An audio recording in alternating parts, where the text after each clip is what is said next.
Այսօր կփորձարկենք ռոլո սուշիի ռոլերը։ Եվ ես ցանկանում եմ առաջին սկսել այս մանրածովախեց գետնով տարբերակից։ Մի փոքր սոյա ենք անում։ Շարունակում ենք։ Բրավո։ Ձկնիկը շատ թարմ է։ Նշեմ, որ սեթի մեջ կա 32 ռոլ, բայց իր հետ նվեր է գալիս կամ տեմպուրա արած ռոլ, կամ մակիներ, կամ էլ բանջարեղենով բրինձ, ձեր ընտրությամբ։ Մեջի ավոկադոն շատ հասած է ու բավականին սերուցքային համ է տալիս այս ռոլին։ Եկեք անցում կատարենք նվերներին։ Ավոկադոյով մակին։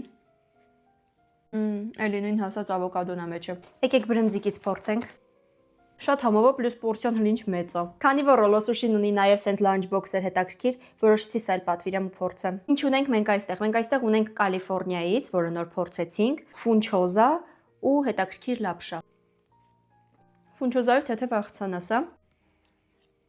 Սենց ասեմ, բրնձիկն ու լապշան կարան իրար հետ մրցեն,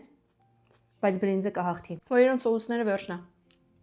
Ինձ թվում է բոքսի քանակությունը ահագին է, որպեսզի լիարժեք կշտանա։ Ես իմ այսօրվա փորձարկումը կգնահատեմ 10-ից 10 լիմոն։ Ձեզ շնորհակալություն, որ մինչև վերջ նայեցիք։ Հետևեք ինձ, որ չկորցնեք։